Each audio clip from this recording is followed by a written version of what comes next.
Эфирда яңалыклар программасы. Тапшыруыбызны актуаль әңгәмә сәхифәсе белән дәвам иттерәбез. Кунагыбыз нәфис сүз остасы Розалия Зәкиева. Әңгәмәне журналист Миңназым Сәфәров алып бара. Хәерле көн, мөхтәрәм телевизор караучылар. Кеше китә, җыры кала ди безнең халык. Шул калган җырлары яшәтә адәм буласын халык күңелендә. Саф чишмә челтерәвен хәтерләткән яңгыравык, моңлы тавышы белән тыңлаучысын әсир иткән Татарстанның халык артисты Гафира ханым Гыйззатуллина турында Туфан абыйның мондый юллары бар. Гыйззатуллиннарның берсен кояшка тең күргән Тукай. Кояш булгач айда булсын, кайда улай? Ул Гафира син бугай. Җырчының арабыздан китүенә дә 20 елдан артык вакыт үткән икән инде. Ләкин біз аның җырларын, үзенең ялкынлы чыгышларын хәтерлибез. Әледән-әле аларны хәтердә яңартып торабыз. Бүген дә без студиягә Гафира Гыйззатуллинаның хәтер сагында торучыларның берсен, сәхнәдәш дусты, танылган нәфис сүз остасы Розалия ханым Зәкиеваны чакырдык. Хәерле көн, Розалия ханым. Хәерле көн. Гафира ханым Гыйззатуллина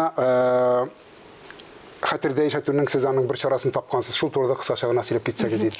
Бу безнең 19 елда үткән Казан кинофестивалендә, 15нче кинофестиваль иде ул. Шуңа без менә группа рәссам Руслан Ибраһимов, Зөләйха Камалова һәм безнең камера Вячеслав Кузьмин белән без кыска метражлы документаль фильм төшердек Гафира. Аның идеясе теге проектның үземнеке иде инде. Менә шулай итеп тупланып без төннәрен Ривьерада Русланның остаханәсендә, анда утлар да бөтен нәрсә килгән иде. Рәсемнәр, анда аның портретлар, анда тарихи студиясында бик матур гына төннәрен шунда яздык. Гафира апа, ни өчен гадәттә бәлки сорау туар, нигә Гафира апа? Үзәккә төшкән Гафира апа булганга, бик иртә киткән Гафира апа булганга. Мин аңа һәрвакыт сокланып туя алмыйчан карый идем. Мин таныш идем. Без бер йортта да яшәдек. Гастрольләрдә әйтмәс идем мин менә без анда икешәр ай гастрольләрдә йөрдек дип Гафира апа белән. Юк, аның үзенең алып баручылары бар иде. Шуңа күрә аның үзенең алып баручысы булмаганда ул мине ала иде. Шул икешәр атна шулай гастрольләргә чыга идек. Ул һәрвакыт үзе белән ияртеп йөри иде мине. Мин бит яшь теге бераз яла да идем. Теге бик ашык сөйләшергә дә хәзер булсын уңайсызлана идем, ояла идем, ниндидер сораулар бирергә име, ләкин аңа бит әле стоин чагында ук белә идем, мин аны сокланып телевизордан былай тыңлап, кояш кебек. Фильмга шактый гына бик күп эпизодлар кермәде. Аның турында материаллар бик күп. Ул үзе дә язган газеталарда, журналларда бик күп. Менә шу фильмны әзерләр алдыннан мин бөтен архивларны карап чыктым. Өендә дә булдым.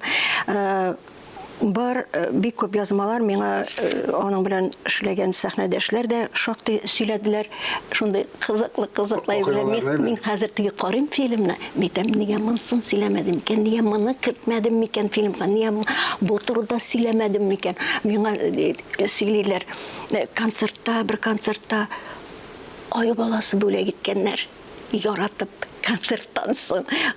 Кая куйсаң инде ул ай баласын. Ул тормышта бик шая иде, бик талантлы иде, харизма диләр. Менә анарда ул тулысынча бар иде. Менә шундый кеше име, ялтырап чыккан кояш шикелле. Иҗаты чәчәк аткан чорда белүемчә сәясәт белән шөгыльләнә башлый. Чөнки ул әйтә, мин үзем дәүләт ди. Һәм ул мин халкымнан башка үземне күз алдына китерә алмыйм ди. Аның чыгышларын әле без хәтерлибез, мәйданга чыккан вакытларын. Һәм шул вакытта әйтәләр аңа, җырчы җыр белән генә шөгыльләнергә тиеш. Җырчы фәкать җырларга гына тиеш, ул сәясәт белән шөгыльләнмәскә тиеш дип. Менә шуннан соң аны телевизордан да һәм радиодан да бирми башлыйлар. Менә бу ничек кичерде ул? Ул бик начар кичерде аны.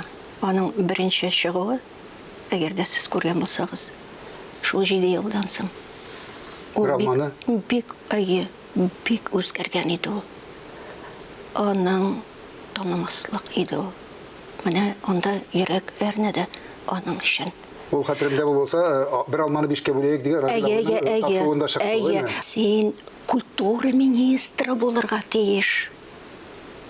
Менә син шундый дәрәҗәле, чөнки сәнгатьне, татар сәнгатен син бөтен нечкәлекләрен белә идең. Ләкин андыйларга бит ул җавабы аның әзер иде ул вакытта. Мин әле сәхнәдән җырлап туймадым дип. Әйе, ансы да бар. Җырларга да була, министр да булырга була. Берсе-берсенә кымаушауламый. Аның бик күп язмалары сакланган. Бик күп, мин бик рәхмәтлемен нигә Татарстан студиясына. Без аны фондта саклауына түгел, бүген без аны яңалыклар тапшыруыннан соң тамашачыларга тәкъдим итәчәкбез. Шуңа күрә бөтенесе турында сөйләп бетермибез. Бүген Вафира ханым турында сөйләгән сүзләребез аңа дуга булып барып ирешсә. Иншалла. Бик зур рәхмәт хезмәтегез өчен. Алга таба да уңышлар насыйп булсын сезгә. Рәхмәт. Исәнлектә күрешик. Рәхмәт.